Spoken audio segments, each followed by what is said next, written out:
Hola, ¿cómo están? Yo soy Clau y les doy la bienvenida al podcast. En esta ocasión volveremos a hablar con Claudia Urquiza sobre un tema de orientación familiar y en este episodio hablaremos sobre hábitos. Claudia es orientadora familiar y logoterapeuta y los invito a que la sigan en sus redes sociales, Instagram y Facebook como El Arte de Ser Padres. También los invito a que vean los otros episodios sobre orientación familiar que ya están en este canal, así como a suscribirse para que puedan recibir todo nuestro contenido. Espero que les guste y sin más que decir, comenzamos.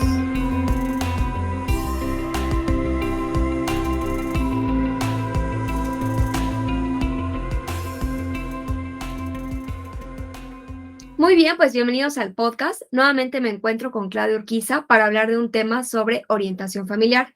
Este es el cuarto episodio sobre estos temas y el día de hoy vamos a hablar sobre hábitos.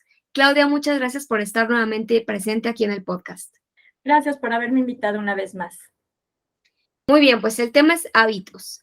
Y antes de comenzar, quiero recordar a la audiencia que tú estás en Instagram y en Facebook como El Arte de Ser Padres, y ahí la pueden contactar para preguntarle sobre este y muchos otros temas, sobre precisamente la educación de los niños, y también para tomar los talleres que ella da. Ella da talleres, digamos, personalizados, así que los invito a todos a que la sigan, y ahí ella comparte varios tips y consejos, herramientas sobre orientación.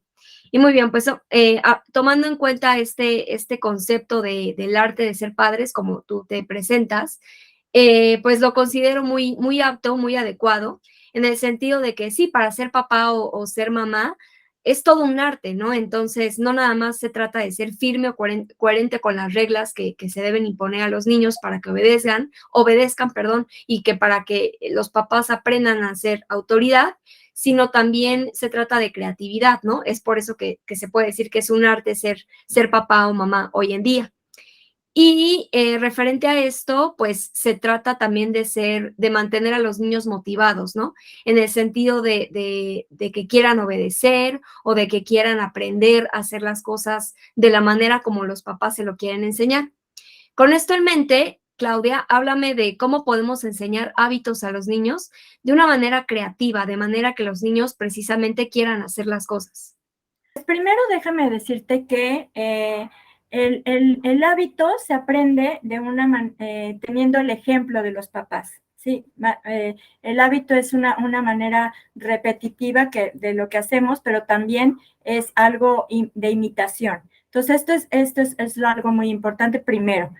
Después, de una forma creativa, pues al igual que lo decíamos en el tema de reglas y límites, es la manera creativa tengo que ser jugando, tengo que pensar de hacérselos de una manera agradable. No con pleitos, no con gritos, no con enojos, sino hay que tener en cuenta que un hábito se enseña, les repito, con el ejemplo y con enseñarle a hacerlo. Si no lo sabe, tengo que enseñar a hacerlo. Y una manera creativa, les repito, es jugando, contándole alguna historia, un cuento en caso de que sean más pequeñitos. Esa es la manera que es ser creativo, es estar pensando de qué manera puedo hacer que mi hijo lo haga sin que tenga yo que recurrir al grito, al golpe, al enojo. Y ahora explícanos por qué es importante que los niños aprendan hábitos, para qué les sirve a los papás que sus hijos tengan estos hábitos y para qué les sirve a los niños aprenderlos. Bueno, un hábito sirve para dar orden. ¿Y qué nos da el orden? Pues nos da tranquilidad. ¿A qué me refiero con esto? Si yo tengo orden en mi vida, al hacer un hábito, al tener un hábito, me va a dar tranquilidad. Por ejemplo, si al niño le enseño el hábito de que cuando acabe su tarea, guarde su cuaderno, su libro en la mochila inmediatamente, ese hábito le va a servir para no olvidarlo, por ejemplo. Entonces, por eso me va a dar tranquilidad, porque entonces sé que no se me va a olvidar nada de lo que tenía que llevar. Entonces, eso es hacer un hábito, es hacer algo repetitivo que quiero lograr para tener una sana convivencia, como lo decíamos también en el tema de reglas, pero también una tranquilidad para mí y una mejor adaptación y una mejor tipo de conducirme, ya sea en la escuela, en mi casa y en un futuro, en un trabajo, para que todo me salga de una manera pues más tranquila.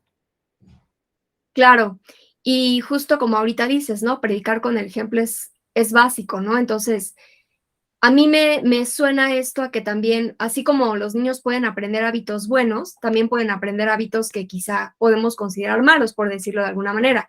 Es decir, si el papá grita todo el tiempo, el niño va a aprender a gritar Claro. todo el tiempo. No precisamente porque el papá llegue y le diga, tienes que gritar, pero es lo que está viendo. Entonces el niño aprende o crece creyendo que quizá para actuar de tal o cual manera es, digamos, la manera de reaccionar es así, ¿no? Gritando o peleando, etcétera. Entonces, ¿cómo pueden los papás? Me imagino que es evitándolo, ¿no? Pero ¿cómo pueden los papás evitar que los niños aprendan estos malos hábitos? Definitivamente es el ejemplo. El ejemplo mío primero. Recordemos que la educación, lo principal, parte de la casa. Sí van a tener mucho fuera, en la escuela, en la calle, con amigos, sí, pero lo principal se aprende en la casa. Entonces, si en la casa yo le enseño esta manera de estos hábitos sanos, saludables y no malos, como tú los nombraste, pues va a ser más fácil que lo hagan. Que no lo lleguen a hacer. Puede ser, como les repito, que puedan aprender algo en la escuela, un hábito de algún compañerito, de X persona que lo hagan mal, pero mi función es en la casa reforzar que ese hábito no es sano para él o para ella. Entonces, así es como tengo que estar constantemente reforzando qué hábito quiero yo que siga mi hijo. Si yo quiero que tengan el hábito del orden, tengo que ser ordenado, tengo que tener ese orden en mi casa para que lo lleve afuera. Por más que tenga influencia de afuera, de alguien, si lo tienen bien cimentado con el ejemplo y con una buena práctica en la casa, va a ser más fácil que no caiga en un hábito malo. Mira, se me viene algo a la mente. Por ejemplo, el papá que fuma, obviamente no quiere que sus hijos fumen, ¿no? O probablemente no quiera que sus hijos fumen, pero él, digamos, ya es un adulto, él ya tomó la decisión, a él le gusta fumar y de alguna manera, pues sí está en su derecho, ¿no? De decir, quiero dejar de fumar o quiero fumar toda mi vida, pero no quiero que mis hijos fumen. Ahí, o sea, ¿cómo puede ser la dinámica de yo no quiero dejar de fumar? O sea, soy un adulto, mi decisión es fumar, pero no quiero que mis hijos lo hagan. Definitivamente ahí no puedo ser incongruente, no puedo decir no quiero que mis hijos fumen y yo fumo. Tendría que dejar de hacerlo, aunque esto no me dice que el día de mañana ellos no lo van a decidir. O sea, el día de mañana que ellos sean adultos podrán decidir fumar o no fumar, pero definitivamente sí con mi ejemplo tengo yo más el decirles, puedo decirte que no fumes porque yo no fumo, tengo más autoridad de decir algo que no lo haga si yo no lo hago. Si yo no quiero dejar de fumar, sí puedo decirle, mientras seas menor de edad, no puedes fumar. ¿Por qué?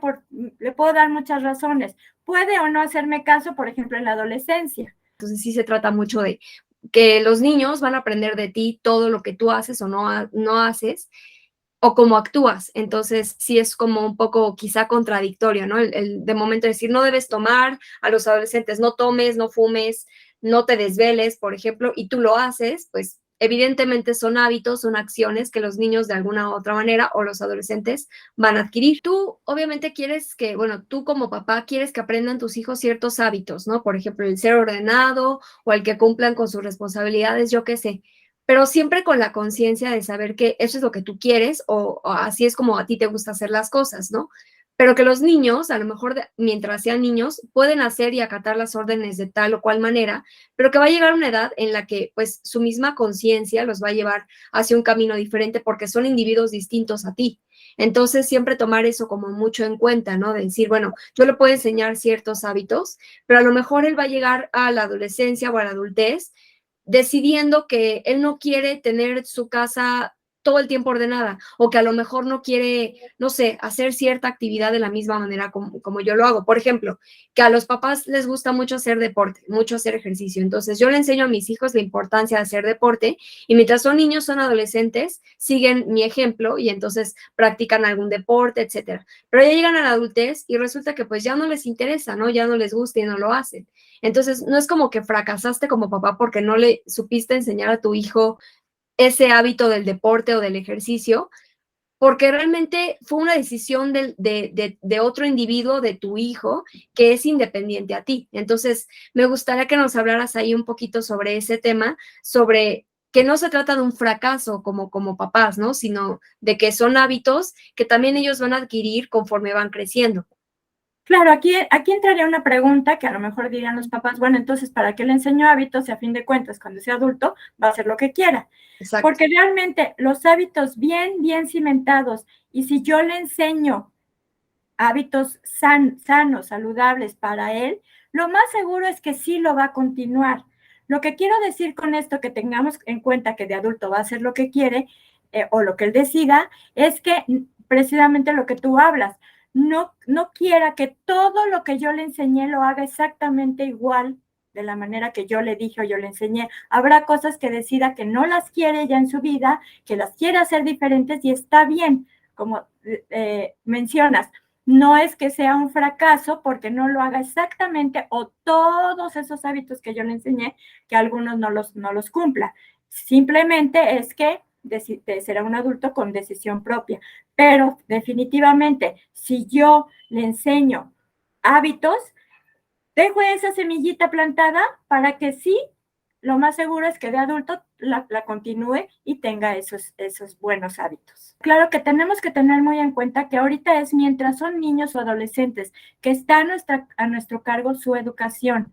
Yo puedo hacer y decir todo lo que quiero o no quiero que hagan mientras pase esto. Una vez que mi hijo es adulto, ya ahí terminé y ya el adulto va a hacer y va a decidir su vida como mejor le convenga y como mejor quiera. Pero mientras yo estén a mi cargo como adolescentes, como menores de edad, como pequeños, sí tengo que enseñarles y darles esta educación. Bien, y ahora, ¿podrías darnos algunos ejemplos de hábitos así muy en concreto que tú consideres que se deben enseñar desde que son niños?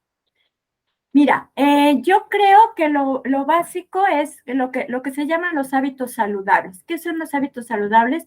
Es el dormir, la alimentación, la higiene, ¿sí?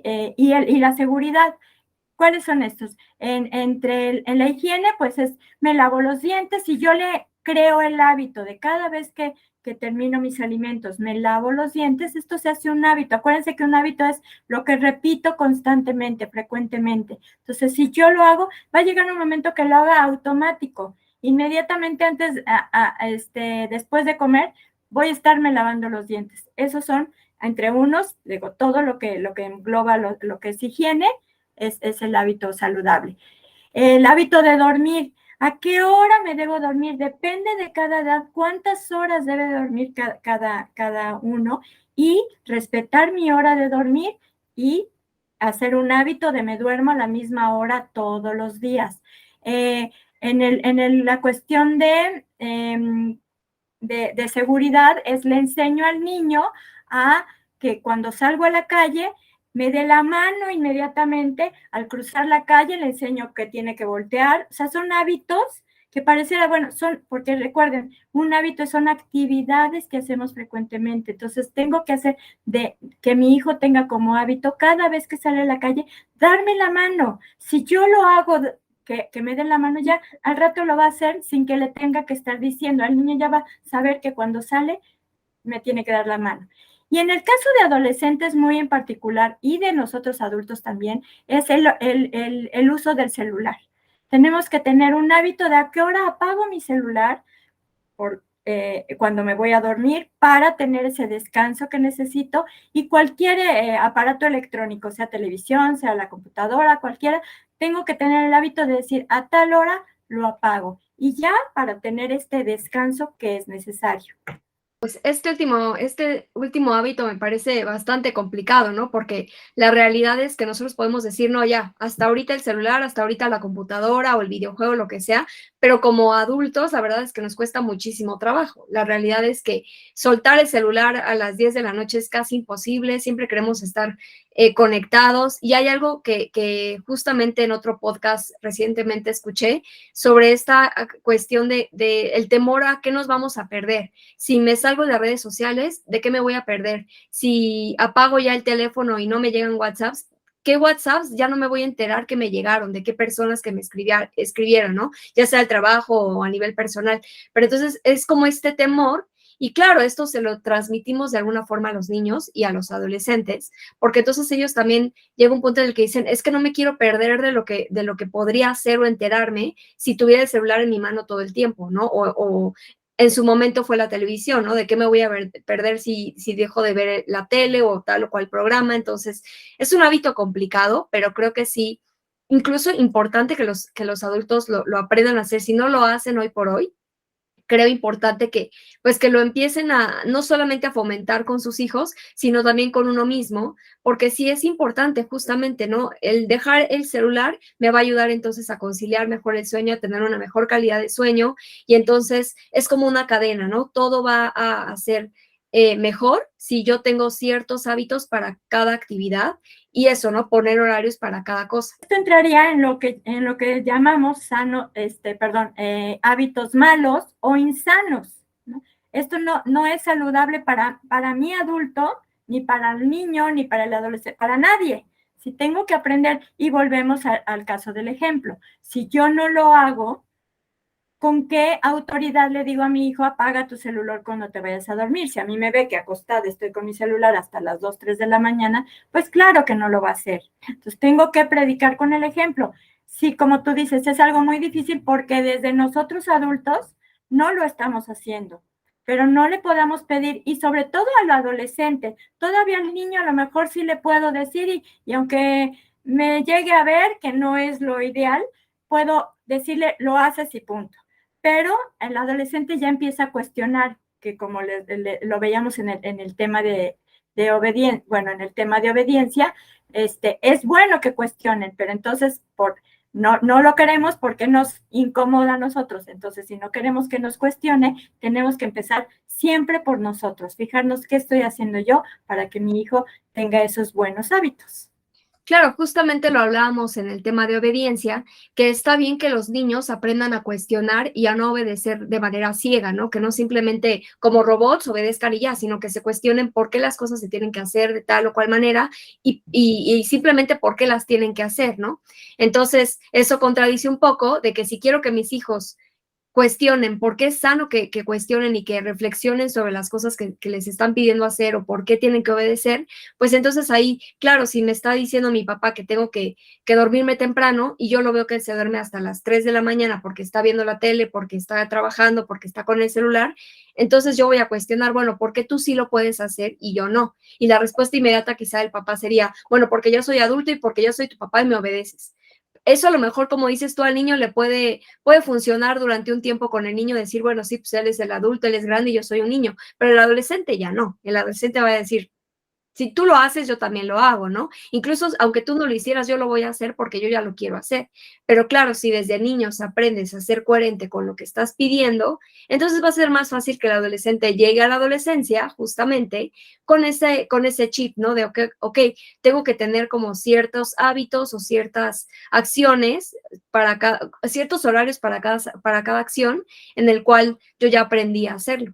Y fíjate, ahorita estabas mencionando algo interesante que es la repetición, que justo como decías, ¿no? Que para aprender hábitos es importante predicar como el ejemplo como papás, pero también los hábitos se aprenden con repetición. Y esto más que una creencia o un dicho, pues es un argumento dicho por el que es considerado el padre de la psicología científica, que es William James.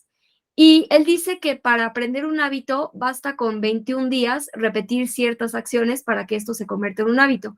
Yo lo que quiero saber, que quiero preguntarte es, ¿tú qué opinas al respecto? ¿Crees que es cierto que se necesita ese periodo de tiempo de 21 días para que un niño aprenda algo nuevo que se adapte a eso nuevo, o de qué factores depende? Depende de su edad, del tipo de niño, es decir, si es muy hiperactivo, es muy tranquilo, ¿de qué factores depende? O si realmente como tal se cumplen esos 21 días. Sí creo que sí funciona, pero como tú bien dices, no para todos y no todo el tiempo. Hay gente que sí necesita ponerse un límite, una meta. Estos 21 días sí voy a hacer y entonces funciona. Pero a lo mejor un niño, algunos niños requieren de menos tiempo, otros requerirán de más tiempo. Entonces sí depende mucho del niño, del hábito que quiero enseñar, también de qué tan bien lo ha aprendido. Entonces yo no me casaría con la idea de que solamente son 21 días. Sí está bien si quiero ponerlo como prueba de, a ver, voy a tratar de hacer 21 días a ver si hago el hábito. Pero ¿qué pasa? Que a veces, pues a los 21 días, pues ya no funcionó. Por ejemplo, en el caso de hacer ejercicio. Voy a hacer 21 días diario ejercicio. Y a los 21 días digo, no, mañana ya no quiero hacer ejercicio, no funcionó. Entonces, no hay que casarnos con la idea de que solo son 21 días. A lo mejor yo necesito más tiempo. Yo lo que yo sugiero es que no se pongan días, sino el hábito de hacerlo. A lo mejor me tardo más, me tardo menos, pero con la repetición, les vuelvo a poner el ejemplo del ejercicio, puedo tener 2 meses, 3 meses y a lo mejor hasta después de un año que ya lo hice diario o 2 o 3 veces a la semana, ya hasta mi cuerpo me lo va a pedir y entonces ya logré hacer un hábito y cada lunes y miércoles y viernes, por ejemplo, hago ejercicio o si lo implementé diario, lo hago diario. Entonces, sí es verdad, pero no se casen con la idea de que solo 21 días para que algo funcione. Claro, sí son factores que van a influir de persona a persona, van a variar según las condiciones, la edad, todo eso, ¿no? O sea, no es una regla los 21 días, porque sí depende mucho de la persona, ¿no? Y en este caso, por ejemplo, aprender a hacer ejercicio, sí va a depender, a lo mejor tú eres una persona que te gusta mucho y no te cuesta trabajo, a lo mejor eres otra persona que jamás ha hecho ejercicio, que no le gusta, o por ejemplo, aprender a comer saludable, también algo que son ciertos hábitos que como que muy recurrentemente la gente quiere aprender a hacer, ¿no? Que cada año se impone de, este año voy a hacer ejercicio o este año voy a comer saludable, y de pronto la creencia de que basta con 21 días, sí, puede ser que funcione porque justo la repetición te va a ayudar, pero sí con la conciencia de saber que a lo mejor a ti te va a costar un poquito más de trabajo o no, a lo mejor en 5 días tú ya aprendiste el hábito e incluso tu cuerpo ya te lo pide, ¿no? Te pide verduras o te pide más ejercicio e incluso ya tienes más condición y demás. Entonces, bueno, eso es importante recalcarlo. Más que aprender un hábito, se hace un hábito, ¿sí? O sea, se aprende la acción, pero el hábito se hace. Vuelvo a repetir, con repeticiones frecuentes. Y hablando de lo que decíamos del ejercicio, del deporte, estos hábitos se llaman por placer, ¿sí? Que a lo mejor que sí es algo saludable, pero no toda la gente le gusta. Entonces, a lo mejor le quiero crear a mi hijo este hábito de hacer el deporte, entonces lo tengo que hacer agradable y ver realmente qué le gusta. Muchas veces si yo juego básquetbol, quiero que mi hijo sea basquetbolista y a lo mejor a él no le gusta, a lo mejor a él le gusta el fútbol. Entonces, ver realmente qué le gusta para que tenga ese hábito de hacer deporte o de hacer ejercicio. Un hábito muy bueno que se le llama por placer, pero debería de ser, pues no tanto como obligación, pero sí algo como más que debería de entrar en lo saludable, es la lectura. Si yo hago el hábito, ¿cuántas veces decimos, tienes el hábito de la lectura? ¿Cómo hago un hábito de la lectura? Ay, no, a mí no me gusta leer, ay, me aburre. Pero a lo mejor si le pongo a mi hijo, vas a leer 2 páginas o 2 hojas todos los días. A lo mejor primero le pongo lunes y jueves va a ser tu día de lectura y vas a leer 2, 3 hojas. Y así le voy creando el hábito y va a llegar un momento que sí lo va a hacer constantemente, sin exigirle. Y algo lo mismo que les decía del deporte, es qué libro quiere leer. No le voy a dar yo el libro que quiero leer yo, porque igual a él no le gusta. ¿Qué tema le gusta para precisamente lograr que tenga un hábito de la lectura? Me gusta mucho este ejemplo que acabas de dar de la lectura, porque justo a mí me gusta mucho leer, siempre me ha gustado desde que soy chiquita. Entonces, a mí nunca me costó trabajo leer. Yo desde la primera vez que tomé un libro y lo empecé a hojear y lo acabé, dije, esto es lo mío y siempre me gustó mucho leer y actualmente lo sigo haciendo. Obviamente, conforme va pasando el tiempo, siento que conforme te vas volviendo más adulto, menos tiempo tienes para leer, pero siempre por ahí encuentro espacios para poder leer porque es algo que me gusta mucho. Sin embargo, yo cuando era niña, pues veía a mis compañeros lo mucho que les costaba trabajo leer. Y hay algo que las escuelas imponen, porque la realidad es que lo imponen como vas a leer este libro y tienes que hacer una reseña al final, ¿no? O sea, te damos un mes para que termines de leer el libro y al final me tienes que entregar un reporte de lectura o una reseña o una crítica, lo que sea, para comprobar de cierta manera que leíste el libro, que le entendiste y demás. Entonces, yo recuerdo que muchas veces yo era la única que leía el libro, ¿no? Y entonces al final era como la única que podía hacer la tarea era yo. Me decían, güey, ¿de qué trato el libro, no? Explícame de qué trato el libro, cuéntamelo así en un resumen de 5 minutos para que pueda hacer mi reporte. Y eso me pasaba muy frecuentemente, incluso me llegó a pasar de que, güey, te pago para que hagas mi tarea, porque yo no leí el libro, no lo voy a leer, entonces tú hazme mi reseña y ya.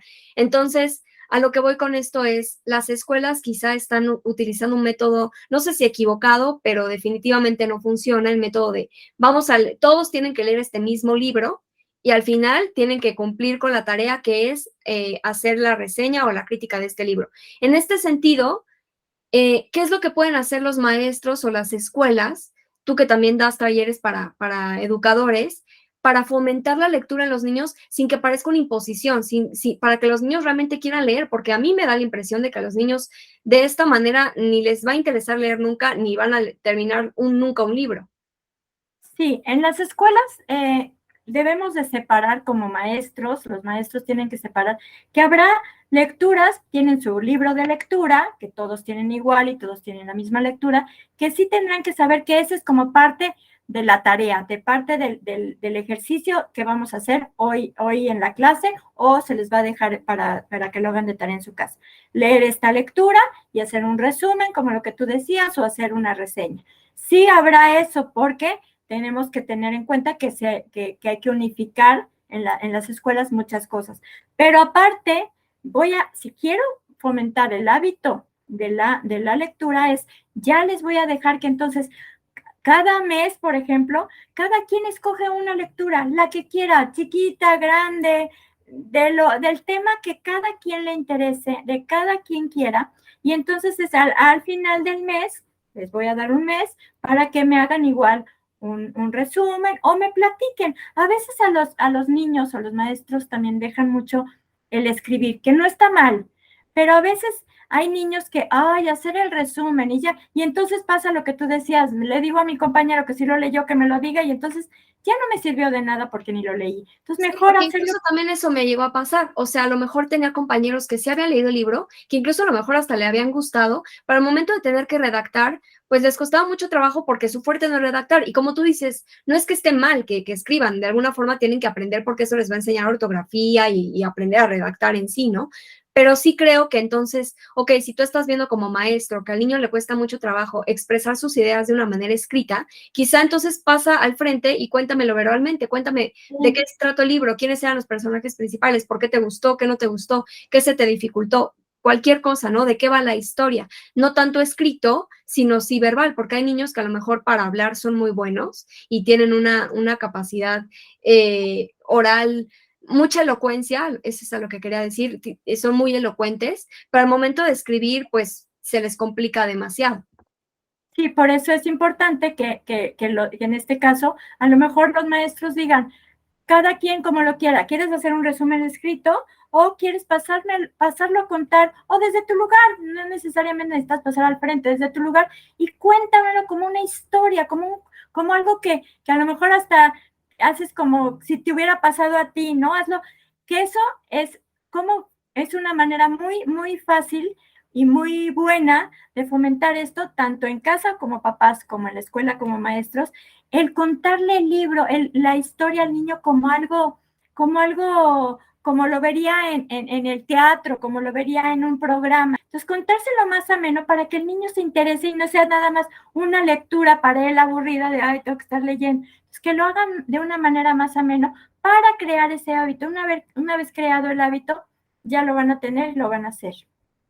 Y pues hablando un poco sobre este tema, relacionándolo un poco, ¿qué hacemos cuando notamos, ya sea como maestros o como papás, que a los niños les cuesta mucho aprender un hábito, ¿no? O sea, ¿qué podemos hacer? A lo mejor ya probamos con muchos métodos y al niño le sigue costando mucho trabajo. O sea, ¿qué podemos hacer en esos casos? Mira, lo primero que para que sea un hábito, como les decía, repetir, repetir, repetir. Verificar que el niño esté entendiendo lo que tiene que hacer, porque a lo mejor vuelvo a los niños chiquitos, le digo, ve y lávate los dientes. Y nunca le enseñé al niño que tiene que agarrar el cepillo, ponerle la pasta y cómo tiene que cepillarse. Si yo no le digo, para el niño va a ser muy difícil. Acuérdense, son niños que todavía no saben muchas cosas que nosotros les tenemos que enseñar, que no, porque yo lo sepa, el niño ya automáticamente lo sabe. Tengo que enseñarlo desde al principio, que si quiero que guarde sus cuadernos en la mochila, yo tengo que verlo y verificar que lo hizo. Todo es repetición, todo es verificar que lo esté haciendo bien, que lo esté entendiendo, para que yo después ya nada más le diga, ve a lavarte los dientes, guarda tus cuadernos en la mochila, y el niño sepa cómo hacerlo y qué es lo que tiene que hacer. Entonces, Sí, claro, como adultos también entender que el aprendizaje no es intuitivo, ¿no? O sea, sí puede serlo, pero no en todos los casos. Y que pero no en todos los casos. habrá cosas que hay que enseñar a los niños como esto, simplemente lavarte los dientes. O sea, para ti puede ser algo, porque ya tienes muchos años haciéndolo, puede ser algo mecánico, automático, que haces incluso, terminas de comer y es lo siguiente que haces, lavarte los dientes, ¿no? Por decir algo. Pero el niño no, el niño le tienes que enseñar cuándo tiene, en qué momento se tiene que lavar los dientes, la manera como se tiene que cepillar los dientes, y estos ciertos hábitos no son tan intuitivos como lo son para un adulto. Un niño los tiene que aprender, tiene que primero adquirir como ese conocimiento y después repetirlo, como bien dices, entonces ya se va a adquirir entonces ese conocimiento en sí. Entonces es enseñar, repetir todas las veces que sea necesario repetir. Si no me entendió, si no lo está haciendo como yo, que estoy viendo que no lo está haciendo bien, volvérselo a explicar, ¿sí? Y muy importante, sin regaño, sin castigo, sin pegarle, porque una vez que yo caigo en desesperación, en todo, el niño lo va a relacionar con algo feo. Cada vez que me voy a lavar los dientes me regañan, me gritan, y entonces porque no lo sé, hago bien o porque no lo sé hacer. Es como el hábito de que le voy a enseñar a mi hijo que todos los días haga su cama. Al principio la va a hacer muy mal. Entonces si yo le digo, ay, que mira cómo lo hiciste tan mal, mira todo arrugado, mira, no extendiste bien la sábana. Tengo que enseñarle primero y dejar que lo haga poco a poco. Llegará un momento que lo haga bien. Tener paciencia, porque si yo, les repito, lo hago con gritos y regaños, lo va a relacionar con esto y la verdad es que no se le va a volver un hábito porque no le va a gustar. Bien, Claudia, y me gustaría cerrar esta serie de episodios sobre orientación familiar, primero agradeciéndote por todo el conocimiento que nos has dado. Seguramente a los papás y a los educadores les está siendo muy útil. Y quiero recordarles que tú das talleres, pero no nada más para papás, justamente eh, para también maestros, porque de hecho tú ahorita das estos talleres en línea, pero en su momento los diste presenciales en escuelas. Entonces, me creo oportuno en este momento decirle a directores o a profesores de instituciones que también pueden contactar a Claudia para este tipo, ahorita que ya están regresando los niños a la escuela, o más bien ya regresaron, ella puede ir a dar estos talleres a las escuelas. Me parece muy necesario porque, pues, ser papá, ser mamá no es una tarea sencilla, y este tipo de talleres pueden ayudar mucho a los papás, ¿no? A saber cómo educar a sus hijos, que no es una tarea que simplemente, volvemos a lo mismo, que lo tengan que saber de manera intuitiva, ¿no? Simplemente por el hecho de haber tenido hijos ya lo saben hacer. Y no, la realidad es que hay muchas herramientas que pueden desconocer, pero que también pueden aprender, y que cómo se aprenden, pues a través de talleres, a través de pláticas, que ya sea a nivel personal, como Claudia en este momento las da en línea y a través de plataformas, y también a través de sus redes sociales, pero también presenciales, ¿no? Y que sería interesante que las escuelas se acerquen a ti para que tú justamente tengas esta interacción con los papás a través de las escuelas, de las instituciones donde sus hijos están estudiando. Yo voy a continuar dándolos en línea, tanto maestros que quieran juntar un grupo. Lo hago más como para 5 personas de límite, entre 5 o 6 personas máximo, para que no sea tampoco tan tedioso si tienen preguntas, tanto papás como maestros, pero también luego de forma individual, si hay una maestra, un papá, una mamá que quiera hacerlo de forma individual, me pueden contactar. Les digo, los voy a seguir dando en línea, pero también, como tú bien decías, pueden contactarme para que yo lo haga en forma presencial, ya sea para papás o para maestros. Pues ya lo saben, ahí vamos a dejar las redes sociales de Claudia Urquiza para que se puedan comunicar con ella. Nuevamente agradecerte por haber estado aquí en el podcast. Seguramente no será la última vez. Por este momento sí, porque ya terminamos con la serie de episodios sobre orientación familiar, pero bueno, tú también eres logoterapeuta y seguramente habrá muchos otros temas más que podamos platicar contigo que sean muy interesantes. Por el momento te agradezco haber estado aquí en el podcast y ojalá que en el futuro regreses con mucha más información que le puedas dar a la audiencia, que seguramente les va a resultar muy interesante.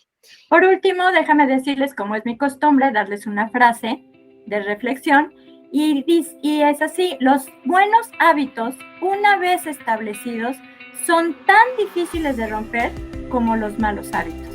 Así igual que yo pongo un buen hábito y lo establezco bien, también es igual un mal hábito. Entonces pongamos buenos hábitos. Muy bien, pues con esta frase terminamos el podcast. Les agradezco mucho por haberlo visto.